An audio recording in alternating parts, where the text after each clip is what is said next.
ಬಡ ಕ್ಯಾನ್ಸರ್ ರೋಗಿಗಳ ಸಂಜೀವಿನಿ ಬಾಡಿ ಹೋಗಿದೆ. ಹೊಸ ಮಷಿನ್ ಇದ್ರೂ ಕೂಡ ರೇಡಿಯೋಥೆರಪಿ ಕೇಂದ್ರ ಬಂದ್ ಆಗಿದೆ. ಕಲ್ಯಾಣ ಕರ್ನಾಟಕಕ್ಕೆ ಆರೋಗ್ಯದ ಗ್ಯಾರಂಟಿ ಯಾವಾಗ ಅಂತ ಹೇಳಿ ಕಲ್ಯಾಣ ಕರ್ನಾಟಕದ ಜನ ಕೇಳುವಂತ ಪರಿಸ್ಥಿತಿ ನಿರ್ಮಾಣ ಆಗಿದೆ. ನಮ್ಮ ಕಡೆ ಇಷ್ಟೆಲ್ಲ ಅವಕಾಶಗಳಿದ್ದರೂ ಕೂಡ ಅವುಗಳನ್ನು ಆರಂಭ ಮಾಡುವಂತ ಸೌಜನ್ಯ ಸರ್ಕಾರಕ್ಕಿಲ್ಲ. ಹಾಗಿದ್ದರೆ ಕಲ್ಯಾಣ ಕರ್ನಾಟಕಕ್ಕೆ ಆರೋಗ್ಯ ಗ್ಯಾರಂಟಿ ಯಾವಾಗ? ಸಿಎಂ ಸಿದ್ದರಾಮಯ್ಯ ಅವರೇ ಕಲ್ಯಾಣ ಕರ್ನಾಟಕದ ಕಡೆ ಸ್ವಲ್ಪ ನೋಡಿ. ಕ್ಯಾನ್ಸರ್ ರೋಗಿಗಳಿಗೆ ರೇಡಿಯೋಥೆರಪಿ ಅಂದ್ರೆ ಸಂಜೀವಿನಿ. ಬಡವರಿಗೆ ತಲುಪಬೇಕಾದ ಸೌಲಭ್ಯ ಇದ್ರೂ ಜನರಿಗೆ ಅನುಕೂಲ ಆಗ್ತಾ ಇಲ್ಲ. ಬಳ್ಳಾರಿಯ ವಿಮ್ಸ್ನಲ್ಲಿ ರೇಡಿಯೋಥೆರಪಿ ಮಷಿನ್ ಇದೆ, ಆದರೆ ಚಿಕಿತ್ಸೆ ಇಲ್ಲ, ಪ್ರಯೋಜನ ಇಲ್ಲ. ವಿಮ್ಸ್ ಆಸ್ಪತ್ರೆಯಲ್ಲಿ 4 ತಿಂಗಳಿಂದ ರೇಡಿಯೋಥೆರಪಿ ಕೇಂದ್ರ ಬಂದ್ ಆಗಿದೆ. 9 ಕೋಟಿ ಬೆಲೆಯ ಥೆರಪಿಯ ಹೊಸ ಯಂತ್ರ ತಂದ್ರೂ ಸೇವೆ ಇಲ್ಲ. ಇದು ಈ ರೀತಿ. ಮೊನ್ನೆ ಅಲ್ಲಿ ಯಾದಗಿರಿ ಭಾಗದಲ್ಲಿಯೂ ಕೂಡ ಆ ಕ್ಯಾಥಲಾಬ್ ಏನೋ ಕೆಲಸ ಮಾಡ್ತಾ ಇಲ್ಲ ಅಂತ ಹೇಳಿ ಅದೂ ಕೂಡ ಆರೋಪ ಕೇಳಿ ಬಂತು. ಕ್ಯಾನ್ಸರ್ ರೋಗಿಗಳಿಗೆ ರೇಡಿಯೋಥೆರಪಿ ಅಂದರೆ ಒಂದು ರೀತಿಯ ಸಂಜೀವಿನಿ ಇದ್ದಂತೆ. ಅದರಲ್ಲೂ ವಿಶೇಷವಾಗಿ ಬಡ ಕ್ಯಾನ್ಸರ್ ರೋಗಿಗಳಿಗೆ ರೇಡಿಯೋಥೆರಪಿ ಅಂದರೆ ಗಗನ ಕುಸುಮ. ಯಾಕಂದರೆ ಅಂದರೆ ಖಾಸಗಿ ಆಸ್ಪತ್ರೆಗಳಲ್ಲಿ ಮಾಡಿಸಿದ್ರೆ ಲಕ್ಷಾಂತರ ರೂಪಾಯಿ ಹಣ ಖರ್ಚಾಗುತ್ತೆ.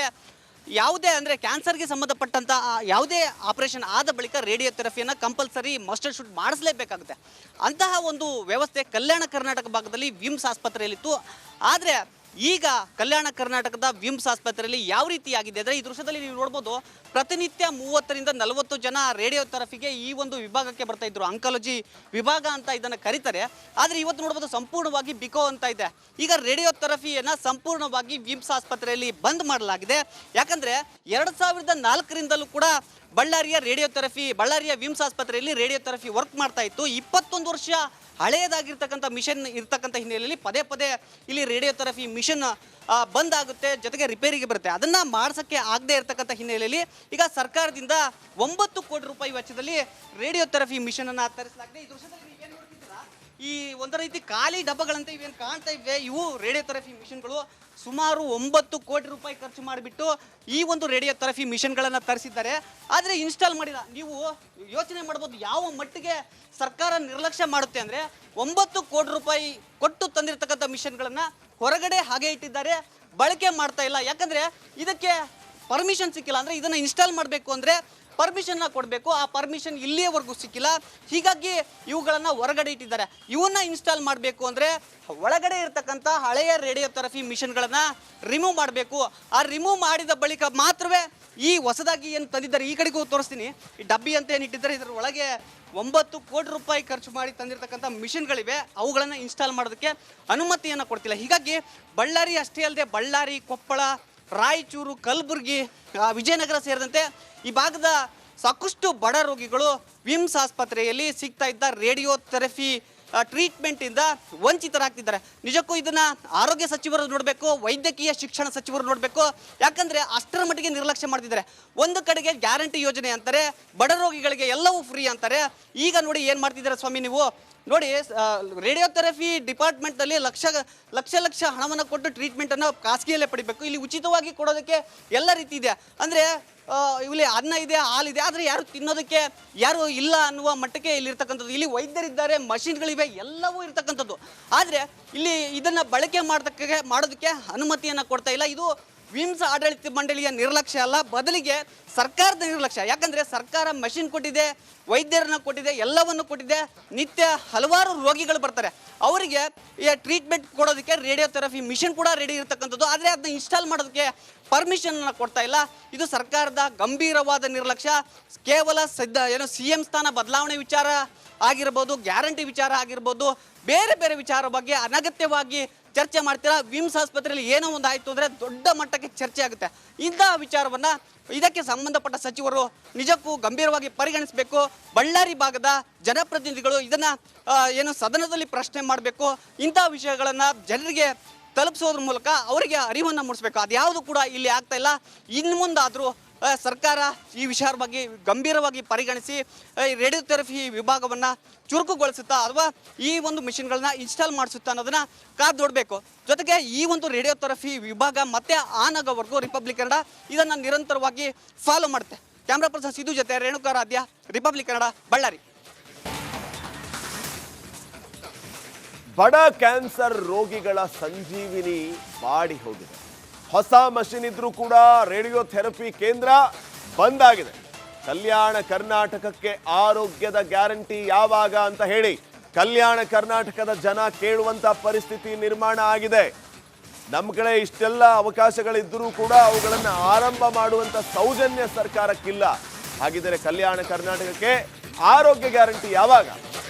ಸಿಎಂ ಸಿದ್ದರಾಮಯ್ಯ ಅವರೇ ಕಲ್ಯಾಣ ಕರ್ನಾಟಕದ ಕಡೆ ಸ್ವಲ್ಪ ನೋಡಿ.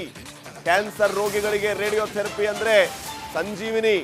ಬಡವರಿಗೆ ತಲುಪಬೇಕಾದ ಸೌಲಭ್ಯ ಇದ್ರೂ ಜನರಿಗೆ ಅನುಕೂಲ ಆಗ್ತಾ ಇಲ್ಲ. ಬಳ್ಳಾರಿಯ ವಿಮ್ಸ್ನಲ್ಲಿ ರೇಡಿಯೋಥೆರಪಿ ಮಷಿನ್ ಇದೆ, ಆದರೆ ಚಿಕಿತ್ಸೆ ಇಲ್ಲ, ಪ್ರಯೋಜನ ಇಲ್ಲ. ವಿಮ್ಸ್ ಆಸ್ಪತ್ರೆಯಲ್ಲಿ 4 ತಿಂಗಳಿಂದ ರೇಡಿಯೋಥೆರಪಿ ಕೇಂದ್ರ ಬಂದ್ ಆಗಿದೆ. 9 ಕೋಟಿ ಬೆಲೆಯ ಥೆರಪಿಯ ಹೊಸ ಯಂತ್ರ ತಂದ್ರೂ ಸೇವೆ ಇಲ್ಲ. ಇದು ಈ ರೀತಿ. ಮೊನ್ನೆಯಲ್ಲಿ ಯಾದಗಿರಿ ಭಾಗದಲ್ಲಿಯೂ ಕೂಡ ಆ ಕ್ಯಾಥಲ್ಯಾಬ್ ಏನೋ ಕೆಲಸ ಮಾಡ್ತಾ ಇಲ್ಲ ಅಂತ ಹೇಳಿ ಅದೂ ಕೂಡ ಆರೋಪ ಕೇಳಿ ಬಂತು. ಕ್ಯಾನ್ಸರ್ ರೋಗಿಗಳಿಗೆ ರೇಡಿಯೋಥೆರಪಿ ಅಂದರೆ ಒಂದು ರೀತಿಯ ಸಂಜೀವಿನಿ ಇದ್ದಂತೆ. ಅದರಲ್ಲೂ ವಿಶೇಷವಾಗಿ ಬಡ ಕ್ಯಾನ್ಸರ್ ರೋಗಿಗಳಿಗೆ ರೇಡಿಯೋಥೆರಪಿ ಅಂದರೆ ಗಗನ ಕುಸುಮ. ಯಾಕಂದರೆ ಅಂದರೆ ಖಾಸಗಿ ಆಸ್ಪತ್ರೆಗಳಲ್ಲಿ ಮಾಡಿಸಿದ್ರೆ ಲಕ್ಷಾಂತರ ರೂಪಾಯಿ ಹಣ ಖರ್ಚಾಗುತ್ತೆ. ಯಾವುದೇ ಅಂದರೆ ಕ್ಯಾನ್ಸರ್ಗೆ ಸಂಬಂಧಪಟ್ಟಂಥ ಯಾವುದೇ ಆಪರೇಷನ್ ಆದ ಬಳಿಕ ರೇಡಿಯೋಥೆರಪಿಯನ್ನು ಕಂಪಲ್ಸರಿ ಮಸ್ಟರ್ ಶೂಟ್ ಮಾಡಿಸಲೇಬೇಕಾಗುತ್ತೆ.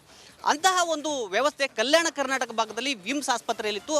ಆದರೆ ಈಗ ಕಲ್ಯಾಣ ಕರ್ನಾಟಕದ ವಿಮ್ಸ್ ಆಸ್ಪತ್ರೆಯಲ್ಲಿ ಯಾವ ರೀತಿಯಾಗಿದೆ ಅಂದರೆ ಈ ದೃಶ್ಯದಲ್ಲಿ ನೀವು ನೋಡ್ಬೋದು, ಪ್ರತಿನಿತ್ಯ 30ರಿಂದ 40 ಜನ ರೇಡಿಯೋಥೆರಪಿಗೆ ಈ ಒಂದು ವಿಭಾಗಕ್ಕೆ ಬರ್ತಾ ಇದ್ರು. ಆಂಕಾಲಜಿ ವಿಭಾಗ ಅಂತ ಇದನ್ನು ಕರೀತಾರೆ. ಆದರೆ ಇವತ್ತು ನೋಡ್ಬೋದು ಸಂಪೂರ್ಣವಾಗಿ ಬಿಕೋ ಅಂತ ಇದೆ. ಈಗ ರೇಡಿಯೋಥೆರಪಿಯನ್ನು ಸಂಪೂರ್ಣವಾಗಿ ವಿಮ್ಸ್ ಆಸ್ಪತ್ರೆಯಲ್ಲಿ ಬಂದ್ ಮಾಡಲಾಗಿದೆ. ಯಾಕಂದರೆ 2004ರಿಂದಲೂ ಕೂಡ ಬಳ್ಳಾರಿಯ ವಿಮ್ಸ್ ಆಸ್ಪತ್ರೆಯಲ್ಲಿ ರೇಡಿಯೋಥೆರಪಿ ವರ್ಕ್ ಮಾಡ್ತಾ ಇತ್ತು. 21 ವರ್ಷ ಹಳೆಯದಾಗಿರ್ತಕ್ಕಂಥ ಮಿಷನ್ ಇರ್ತಕ್ಕಂಥ ಹಿನ್ನೆಲೆಯಲ್ಲಿ ಪದೇ ಪದೇ ಇಲ್ಲಿ ರೇಡಿಯೋಥೆರಪಿ ಮಿಷನ್ ಬಂದ್ ಆಗುತ್ತೆ, ಜೊತೆಗೆ ರಿಪೇರಿಗೆ ಬರುತ್ತೆ. ಅದನ್ನು ಮಾಡ್ಸೋಕ್ಕೆ ಆಗದೆ ಇರತಕ್ಕಂಥ ಹಿನ್ನೆಲೆಯಲ್ಲಿ ಈಗ ಸರ್ಕಾರದಿಂದ 9 ಕೋಟಿ ರೂಪಾಯಿ ವೆಚ್ಚದಲ್ಲಿ ರೇಡಿಯೋಥೆರಪಿ ಮಿಷನನ್ನು ತರಿಸಲಾಗಿದೆ. ಈ ದೃಶ್ಯದಲ್ಲಿ ನೀವೇನು ನೋಡ್ತಿದ್ದೀರಾ, ಈ ಒಂದು ರೀತಿ ಖಾಲಿ ಡಬ್ಬಗಳಂತೆ ಇವೇನು ಕಾಣ್ತಾ ಇವೆ, ಇವು ರೇಡಿಯೋಥೆರಪಿ ಮಿಷನ್ಗಳು.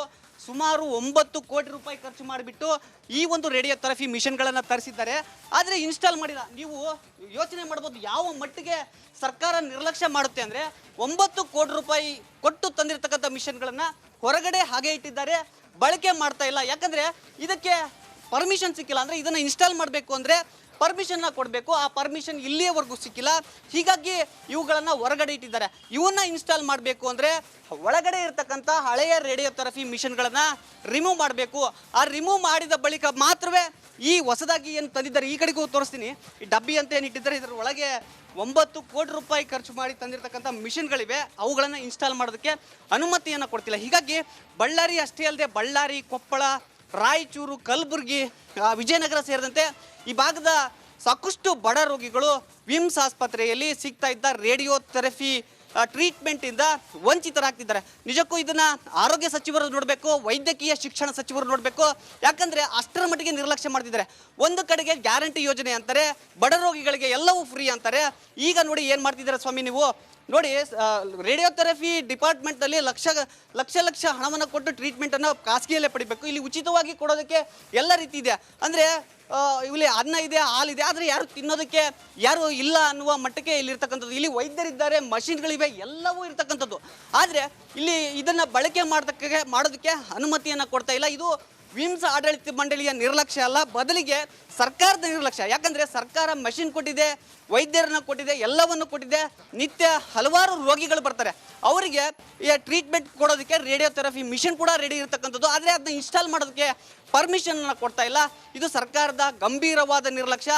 ಕೇವಲ CM ಸ್ಥಾನ ಬದಲಾವಣೆ ವಿಚಾರ ಆಗಿರ್ಬೋದು, ಗ್ಯಾರಂಟಿ ವಿಚಾರ ಆಗಿರ್ಬೋದು, ಬೇರೆ ಬೇರೆ ವಿಚಾರ ಬಗ್ಗೆ ಅನಗತ್ಯವಾಗಿ ಚರ್ಚೆ ಮಾಡ್ತೀರಾ. ವಿಮ್ಸ್ ಆಸ್ಪತ್ರೆಯಲ್ಲಿ ಏನೋ ಒಂದು ಆಯಿತು ಅಂದರೆ ದೊಡ್ಡ ಮಟ್ಟಕ್ಕೆ ಚರ್ಚೆ ಆಗುತ್ತೆ. ಇಂತಹ ವಿಚಾರವನ್ನು ಇದಕ್ಕೆ ಸಂಬಂಧಪಟ್ಟ ಸಚಿವರು ನಿಜಕ್ಕೂ ಗಂಭೀರವಾಗಿ ಪರಿಗಣಿಸಬೇಕು. ಬಳ್ಳಾರಿ ಭಾಗದ ಜನಪ್ರತಿನಿಧಿಗಳು ಇದನ್ನು ಸದನದಲ್ಲಿ ಪ್ರಶ್ನೆ ಮಾಡಬೇಕು. ಇಂತಹ ವಿಷಯಗಳನ್ನು ಜನರಿಗೆ ತಲುಪಿಸೋದ್ರ ಮೂಲಕ ಅವರಿಗೆ ಅರಿವನ್ನು ಮೂಡಿಸಬೇಕು. ಅದ್ಯಾವುದು ಕೂಡ ಇಲ್ಲಿ ಆಗ್ತಾ ಇಲ್ಲ. ಇನ್ನು ಮುಂದಾದರೂ ಸರ್ಕಾರ ಈ ವಿಚಾರ ಬಗ್ಗೆ ಗಂಭೀರವಾಗಿ ಪರಿಗಣಿಸಿ ರೇಡಿಯೋಥೆರಪಿ ವಿಭಾಗವನ್ನು ಚುರುಕುಗೊಳಿಸುತ್ತಾ ಅಥವಾ ಈ ಒಂದು ಮಿಷನ್ಗಳನ್ನ ಇನ್ಸ್ಟಾಲ್ ಮಾಡಿಸುತ್ತಾ ಅನ್ನೋದನ್ನ ಕಾದು ನೋಡಬೇಕು. ಜೊತೆಗೆ ಈ ಒಂದು ರೇಡಿಯೋಥೆರಪಿ ವಿಭಾಗ ಮತ್ತೆ ಆನ್ ಆಗೋವರೆಗೂ ರಿಪಬ್ಲಿಕ್ ಕನ್ನಡ ಇದನ್ನು ನಿರಂತರವಾಗಿ ಫಾಲೋ ಮಾಡುತ್ತೆ.